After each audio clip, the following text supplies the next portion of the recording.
Hi students, मैं सोनिया विद्या गुरु से start कर रही हूँ मैं सेशन बजट के ऊपर। आज आपको लगने वाला है कि मैम करंट अफेयर्स नहीं पढ़ा रही है, लेकिन आपको बता दूं अगर बजट है जो हाल फिलहाल में आया है तो यूनियन बजट आपके लिए करंट अफेयर्स का ही सेशन है, क्योंकि जो भी हाल फिलहाल में हुई हैपनिंग्स है वही तो पढ़ रहे हैं हम। सेशन ही हिंदी मीडियम में है। अगर आप चाहते हैं इंग्लिश मीडियम में सेशन देखना, the complete English medium session is going to be there in our playlist.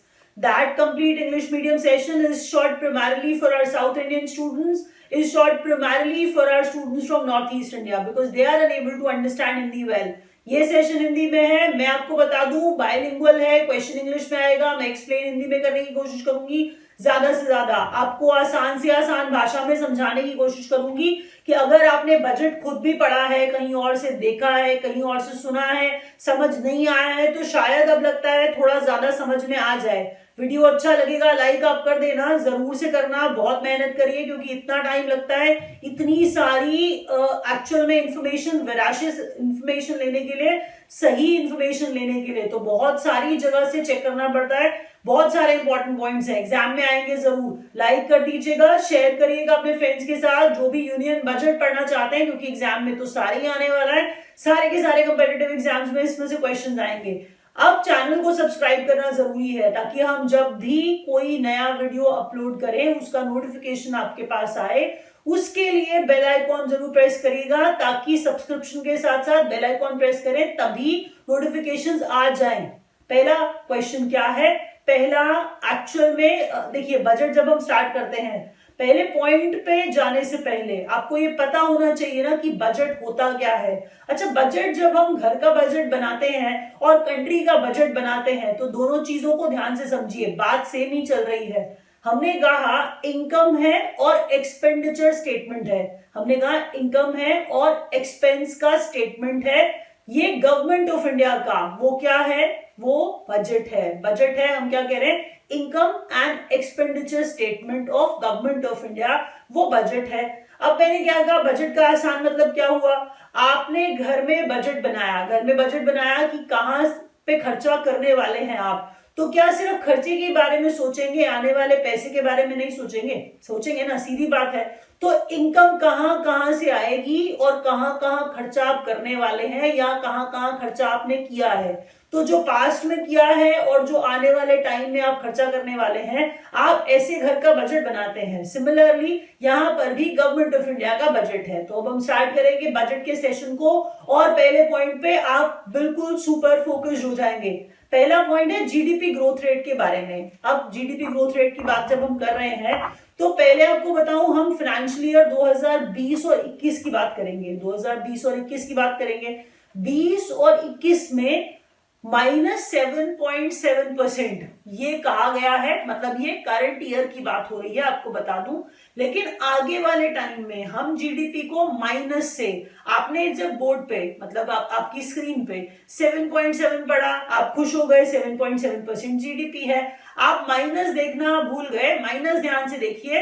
अब कहा जा रहा है कि जीडीपी ग्रोथ जो होगा अगले साल 2021-22 में 11% कर देंगे, ये प्रोजेक्शन है। लोअर पॉइंट 21 से 22 वाला जो है वो प्रोजेक्शन है। अगले साल की बात हम कर रहे हैं कि इसमें क्या होगा, रिकवरी कर्व वी शेप्ड होगा। वी शेप्ड का मतलब यहां पर जो मैंने आपको बात कही है -7.7, आप सोचिए ना कितना नीचे कितना डाउन चला गया था। अब रिकवरी आप कितनी ज्यादा तेज, कितनी अच्छी, कितनी एकदम ऊपर जाकर के करेंगे कि कर्व बिल्कुल वी शेप हो जाएगा। इसका मतलब समझ लीजिए रिकवरी बहुत तेज होने वाली है, ये कह रहे हैं ऐसा बजट में, वो हम देखेंगे आप और हम। तो 11% है अगले साल का, मतलब फाइनेंशियल ईयर 21-22 का जीडीपी का ग्रोथ रेट।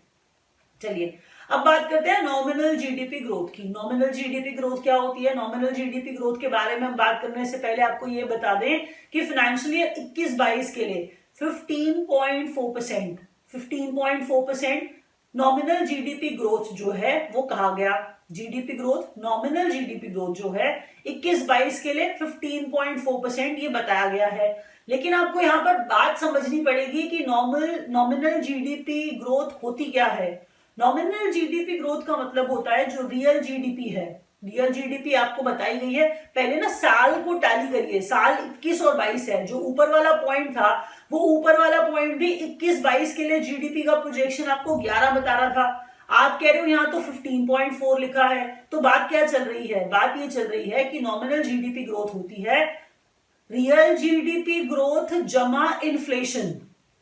इन्फ्लेशन का मतलब अब महंगाई तो होगी ना, अब ये समझिए। हम कह रहे हैं रियल जीडीपी ग्रोथ अगर 11 है, अगर रियल जीडीपी ग्रोथ 11 है, यहां पर नॉमिनल जीडीपी ग्रोथ बताई गई है 15.4%। इसका मतलब वो ये कहना चाह रहे हैं जो महंगाई है वो 4.4%, इन्फ्लेशन 4.4% का प्रोजेक्शन आपको दे रहे हैं। आपको बता ही दिया, मैं बार बार बोलती जाऊंगी, आपको रिपीट करती जाऊंगी, शायद थोड़ा सा दिमाग में रह जाएगा। तो नॉमिनल जीडीपी का मैंने क्या बताया, नॉमिनल जीडीपी ग्रोथ जो है 21-22 के लिए 15.4%, मीनिंग आपको क्या बताया था, रियल जीडीपी ग्रोथ में इन्फ्लेशन को क्या करा, जोड़ा है। तो हम कह रहे हैं तब जाकर के नॉमिनल जीडीपी ग्रोथ बनती है। आगे बढ़ते हैं, अगला क्वेश्चन, अगला पॉइंट।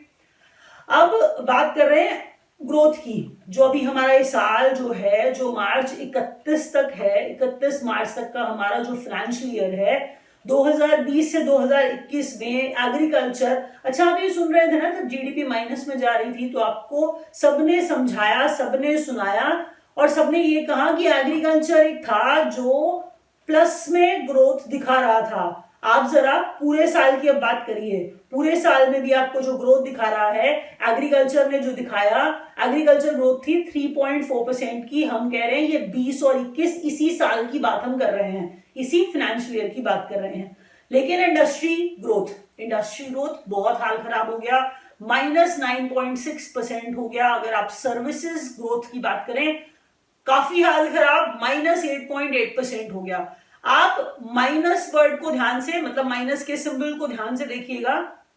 आपने एग्रीकल्चर पढ़ा और आपने कहा 3.4% है तो क्या बढ़ा है, इंडस्ट्री तो 9.6% की तरफ जा रही थी, तो वो 9.6% की तरफ नहीं जा रही थी, वो -9.6% की तरफ जा रही थी। ये दुख की बात है। तो सर्विस ग्रोथ -8.8%। यहाँ पे जो देखने वाली बात है, जो लोअर पॉइंट मैंने आपको लिख करके बताया है वो बोला गया है, वहां पर ये बोला जा रहा था और ये एक्चुअल में है। कह रहे हैं कि जो सर्विसेज सेक्टर है हमारे जीवीए के अंदर, मैं जीवीए का मतलब आपको ग्रॉस वैल्यू एडेड जो है उसके बारे में मैं आपको एक्सप्लेन करके और बताऊंगी कि ग्रॉस वैल्यू एडेड होता क्या है। हम कह रहे हैं इसके बारे में थोड़ा सा आगे जाके बात करेंगे, पहले इसको पढ़ लेते हैं। ये सुन लीजिए, सर्विस सेक्टर जो है हमारे मतलब इंडिया के जीवीए में 54% का योगदान देता है, ये कह रही थी मैं आपको। मैं दोबारा बोलती हूं, मैंने कहा सर्विसेज सेक्टर जो है 54% का कंट्रीब्यूशन देता है हमारे ग्रॉस वैल्यू एडेड में। तो अब जरा आगे बढ़ते हैं और जरा देखते हैं क्या कहना चाह रहे थे हम हमारे जीवीए में। अब हम बात करेंगे रेवेन्यू डेफिसिट और फिस्कल डेफिसिट की। पहले हम बात करते हैं रेवेन्यू डेफिसिट की।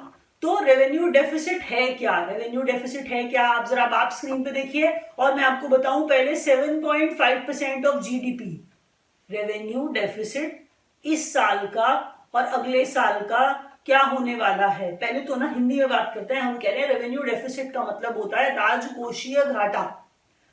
फिस्कल डेफिसिट जब हम बोलेंगे तो वो हो जाएगा वित्तीय घाटा।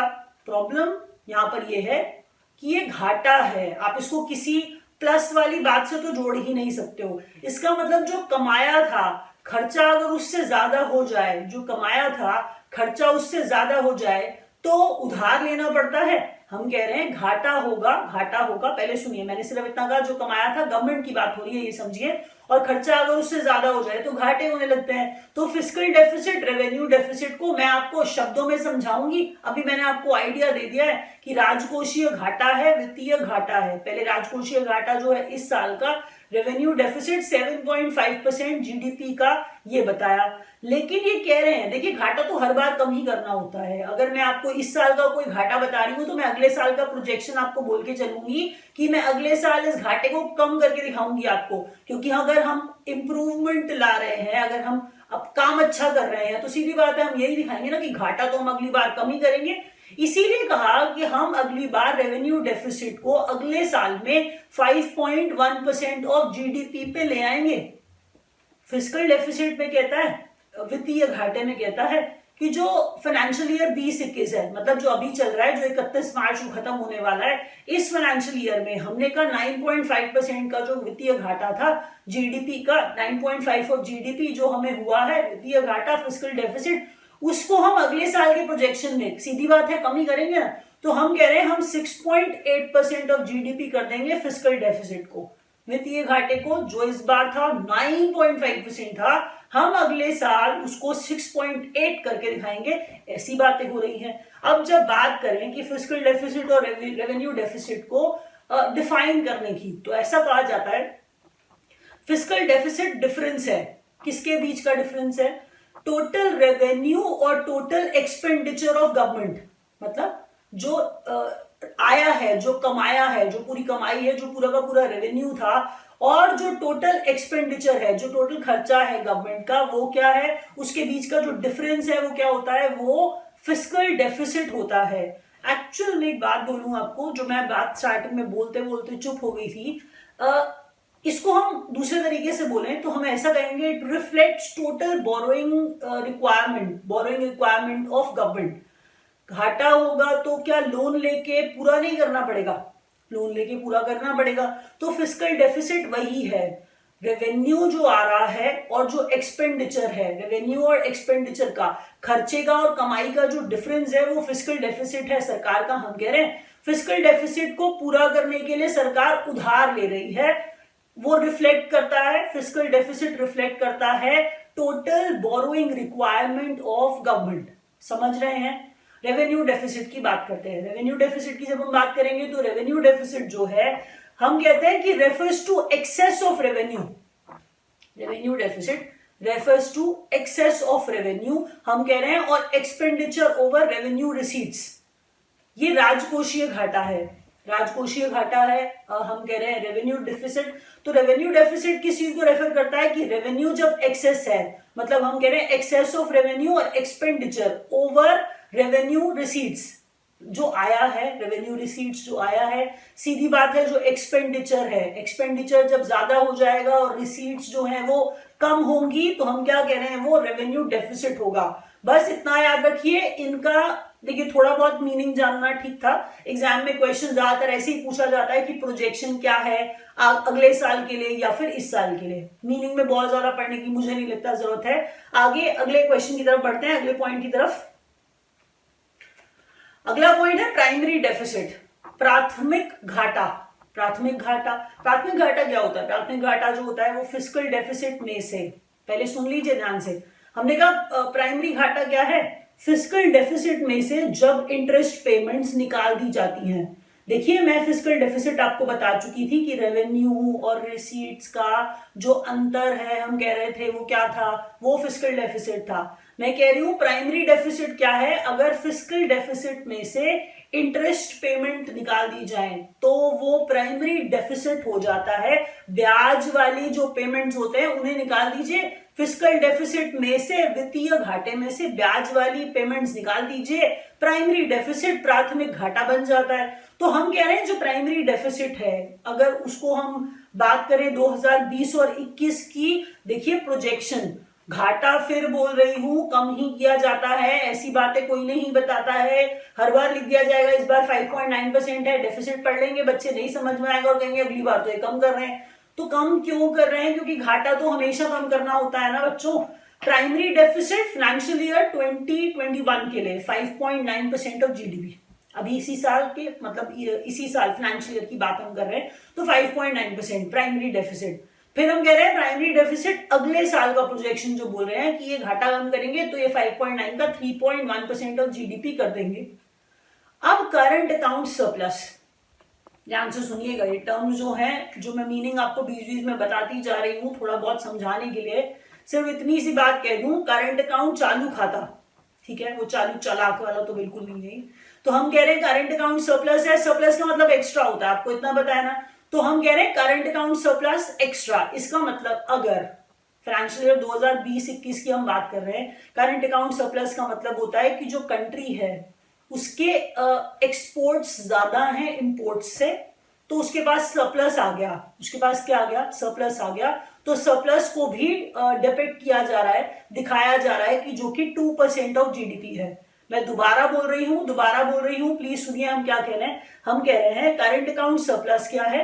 करंट अकाउंट सरप्लस का मतलब एक्स्ट्रा है, एडिशनल है। हम कह रहे थे कि करंट अकाउंट सरप्लस जो टोटल कलेक्टिव टर्म है उसमें हम कह रहे थे जब किसी कंट्री के एक्सपोर्ट्स ज्यादा हो जाते हैं, इसका मतलब उसकी कमाई ज्यादा हो जाती है इंपोर्ट्स से, तो करंट अकाउंट सरप्लस हम उसको कहते हैं, जो कि 2020-21 के लिए 2% ऑफ जीडीपी है। करंट अकाउंट सरप्लस जो है मतलब ये सीन आफ्टर 17 ईयर्स, तो करंट अकाउंट सरप्लस क्या था? 2% ऑफ जीडीपी। अगला पॉइंट जीवीए ग्रोथ। ये वही जीवीए आ गया जिसको हम पीछे अधूरा छोड़ आए थे। तो जीवीए क्या था? ग्रॉस वैल्यू एडेड था। ग्रॉस वैल्यू एडेड क्या होता है? पहले यहां से स्टार्ट करेंगे ना, तभी तो उसका बखान करेंगे कि ये भी माइनस में ही रहा था। तो हम कह रहे हैं ग्रॉस वैल्यू एडेड जो है जीडीपी में जब सब्सिडीज को जोड़ दिया जाता है और टैक्सेस को माइनस कर दिया जाता है तो जीवीए बन जाता है। अच्छा मैंने टैक्सेस तो बोल दिया। अब मैंने यहां पर एक बात जो अच्छी नहीं बोली, मैंने आपको क्लियर नहीं बोला, वो ये था taxes on products. Gross value added का मतलब होता है जीडीपी, ग्रॉस डोमेस्टिक प्रोडक्ट में, घरेलू सकल उत्पाद में हम जब सब्सिडीज को, अच्छा सब्सिडीज का मतलब आप सब्सिडीज जो आपको गवर्नमेंट देती है, आपको बिजली पे सब्सिडी मिलती है, आपको गैस पे सब्सिडी मिलती है, तो हम कह रहे हैं कि जो सब्सिडीज ऑन प्रोडक्ट्स है उसको जोड़ना है जीडीपी में और माइनस करना है उसमें से टैक्सेस ऑन प्रोडक्ट्स को, तो ये जीवीए ग्रॉस वैल्यू एडेड बन जाता है। ग्रॉस वैल्यू एडेड को जब हम कह रहे हैं तो इसकी ग्रोथ फाइनेंशियल ईयर 20-21 में जो बताई गई है वो 7.2% बिल्कुल नहीं है, वो -7.2% है। तो आप ध्यान से सब में चुपके से माइनस ढूंढ लो। अगला क्वेश्चन, अब बजट एलोकेशन है, लेकिन अब जो बजट एलोकेशन आप स्क्रीन पर देख रहे हो वो मिनिस्ट्री वाइज बजट एलोकेशन है।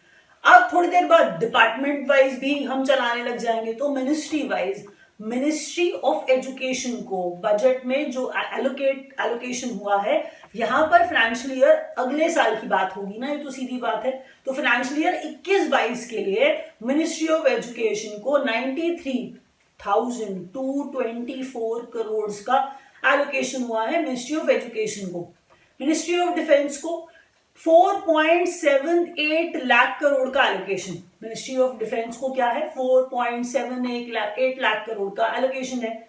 मिनिस्ट्री ऑफ हेल्थ को 73,932 करोड़ का एलोकेशन किया गया है। ये बात कर रहे थे हम 21-22 साल की। अगला क्वेश्चन देखिए, मिनिस्ट्री ऑफ रेलवेज। अब देखिए ना, सारी मिनिस्ट्रीज की बात तो कुछ ना कुछ तो सबको मिलेगा ही। मिनिस्ट्री ऑफ रेलवेज की बात कर रहे हैं तो ministry of railways 1.1 lakh crore का एलोकेशन है। Ministry of agriculture and farmer welfare, ministry of agriculture and farmer welfare, इसे जो एलोकेट किया गया है वो है 1,31,531 करोड़। बट आपको ना ये बहुत जगह पे लिखा हुआ मिलेगा ही नहीं, आपको ये 1,31,000 करोड़ की तरह ही लिखा हुआ मिलेगा। तो आप चिंता मत करना, फिगर्स थोड़े ज्यादा हैं, आप इसे 1.31 लाख करोड़ की तरह भी याद रख सकते हो, कोई प्रॉब्लम नहीं है, इतना डिटेल की जरूरत नहीं है। अब इंफ्रा और हाईवेज को ministry of roads transport and highways, हम कह रहे हैं ministry of roads transport and highways, MORTH। मुझे पता है अब आप इसको एक वर्ड समझ लोगे और आप सोचोगे ये क्या लिख के बैठ गई मैम, तो ये ministry of roads transport and highways लिखा है, MORTH जो लिखा है मैंने, इसीलिए इंफ्रा और हाईवेज का एलोकेशन बताया है ना मैंने वहां पर, उसे दिया गया है 1.18 लाख करोड़। अगला पॉइंट देखिए, अब हम बात कर रहे हैं स्कीम वाइज एलोकेशन की। पहले मिनिस्ट्री वाइज एलोकेशन बोल रहे थे, अब हम स्कीम वाइज एलोकेशन बोल रहे हैं। तो स्कीम वाइज एलोकेशन में आप थोड़े से ध्यान से और ज्यादा ध्यान से, क्योंकि स्कीम्स के आने की पॉसिबिलिटी एग्जाम में सबसे ज्यादा होती है। मनरेगा का एलोकेशन तो इतना कॉन्ट्रोवर्शियल है, हर गवर्नमेंट आगे बोलती है हमने ज्यादा किया है, तुमसे तो बहुत ज्यादा किया है, फिर अगली गवर्नमेंट आती है बोलती है हमने तुमसे भी ज्यादा किया है। तो मनरेगा याद रखना है आपको, मनरेगा जिसे बोलते हैं एक्चुअल में वो MGNREGA REGA है, तो मनरेगा बुलाया जाता है ज्यादातर। तो 73,000 करोड़ इसमें एलोकेशन है, स्कीम वाइज एलोकेशन है। फाइनेंशियल ईयर 21-22 की बात हो रही है, अगले फाइनेंशियल ईयर की बात हो रही है, ये आपको याद रखना है। अब पीएम किसान स्कीम, जो पीएम किसान स्कीम है उसका एलोकेशन 65,000 करोड़ का है। नेशनल एजुकेशन मिशन जो है, नेशनल एजुकेशन मिशन जो है 34,300 करोड़ का एलोकेशन है उसके अंदर। जब हम आगे बढ़े तो हमने देखा, अब हम नेशनल हेल्थ मिशन की बात करेंगे। नेशनल हेल्थ मिशन आएगा, फिर उसके बाद हम कह रहे हैं जब लास्ट में हम पूरा का पूरा हेल्थ और वेल बीइंग के ऊपर पूरा का पूरा जो खर्चा होगा वो इकट्ठे भी बात करेंगे। ये तो बिल्कुल मत बोलिएगा कि पहले मैम हेल्थ मिशन कुछ और बढ़ाती है, बाद में लास्ट में कुछ और बोल देती है। नहीं, आप ध्यान से देखो, नेशनल हेल्थ मिशन जो है उसको 37,130 करोड़ का एलोकेशन दिया गया, मतलब एलोकेट किया गया। जब हम बात करते हैं ना अमृत की, तो AMRUT is AMRUT actually, but AMRUT ऐसे बोला जाता है। तो AMRUT and smart cities mission, AMRUT and smart cities mission को 13,750 करोड़ का एलोकेशन है। यहां पर इंपॉर्टेंट बात यह है कि मैंने अमृत को कैपिटल लेटर्स में लिखा है और इसका एग्जाम में फुल फॉर्म आ जाएगा AM अटल मिशन है। अटल मिशन है AM। अटल मिशन किसके लिए है? For rejuvenation and urban transformation. Rejuvenate करेंगे, अर्बन ट्रांसफॉर्मेशन करेंगे, स्मार्ट सिटीज से अब आप आसानी से जोड़ लोगे। अमृत का फुल फॉर्म एग्जाम में आ जाएगा, लिखा नहीं है मैंने, लेकिन मैं आपको दोबारा सुना देती हूं ताकि आप शायद लिख पाओ अगर आप नोट्स बनाते हो तो। अटल मिशन है, अटल मिशन फॉर रेजुविनेशन है, और लास्ट में जो यूटी था ना वो यूनियन टेरिटरी नहीं है, वो अर्बन ट्रांसफॉर्मेशन है। अर्बन ट्रांसफॉर्मेशन में हम क्या कह रहे हैं, वो स्मार्ट सिटीज है ना, तो स्मार्ट सिटीज के साथ अर्बन ट्रांसफॉर्मेशन हो रहा है, तो ये जोड़ लेना आप। तो AMRUT and smart cities mission है, इसका एलोकेशन 13,750 करोड़ रुपए का है। जल जीवन मिशन, अब ना मैं जल जीवन मिशन लिखा तो मुझे पता है ये आपके दिमाग में क्वेश्चन आएगा कि 50,000 करोड़ ऊपर लिख देती हूँ और उसके बाद नीचे फिर 2.87 लाख करोड़ लिख देती हूँ। थोड़ा सा ना लैंग्वेज में चेंज भी है, और साथ में वहां पर नीचे 5 साल भी लिखा है। पहले आप ये समझो, ऊपर 21-22 जो लिखा था वो 1 साल का था। अगले फाइनेंशियल ईयर की बात हो रही थी कि जो एलोकेशन जल जीवन मिशन को 50,000 करोड़ का दिया गया वो 1 साल का है। लेकिन इन्होंने आउटले फॉर, आउटले का मतलब पहले तो एक्सपेंस की बात हम कर रहे हैं, खर्चे की बात कर रहे हैं, एक्सपेंडिचर की बात हम कर रहे हैं। तो आउटले जो है वो खर्चा है, कितना खर्चा? आउटले फॉर जल जीवन मिशन, जल जीवन मिशन का जो आउटले है, अर्बन वर्ड वहां पर ध्यान से आपको पढ़ना है कि जल जीवन मिशन अर्बन के लिए 5 साल का 2.87 लाख करोड़ का एलोकेशन ये बता रहे हैं। ये स्कीम है जल जीवन मिशन। आगे बढ़ते हैं, अगला क्वेश्चन देखते हैं। अब इंपॉर्टेंट अनाउंसमेंट्स हैं, इंपॉर्टेंट अनाउंसमेंट्स हैं। अब इसमें इंपॉर्टेंट अनाउंसमेंट्स में अब आप ध्यान से पढ़ो। वो जो हेल्थ मिशन मैंने आपको बताया था, जब हम टोटल पहुंच गए तो अब टोटल आउटले भी तो बढ़ेंगे ना, कि हेल्थ और वेल बीइंग को, मैंने आपको कहा था ना कि हेल्थ और वेल बीइंग को इन टोटल सारा का सारा मिला करके क्या दिया गया है, 2,23,846 करोड़ का एलोकेशन है। 2,23,846 करोड़ का एलोकेशन है पूरे के पूरे हेल्थ को, पूरे के पूरे वेलबींग को। अब इसमें हर तरह की कोई वैक्सीनेशन है, कुछ भी है, वो सब में ला लीजिए। टोटल खर्चा है हेल्थ और वेलबींग पे, उसका एलोकेशन है 2,23,846 करोड़। आउटले फॉर स्वच्छ भारत मिशन, अब ये भी अर्बन है, ये 2.0 है, इसको भी आपको ध्यान से पढ़ना है। तो सेकेंड एडिशन की बात हो रही है, हम कह रहे हैं खर्चा स्वच्छ भारत मिशन अर्बन पे जो दिया गया है एलोकेशन वो 1.41 लाख करोड़ है। लेकिन ये 1 साल का नहीं है, ये 5 साल का है, ये ध्यान रखिएगा पक्का से।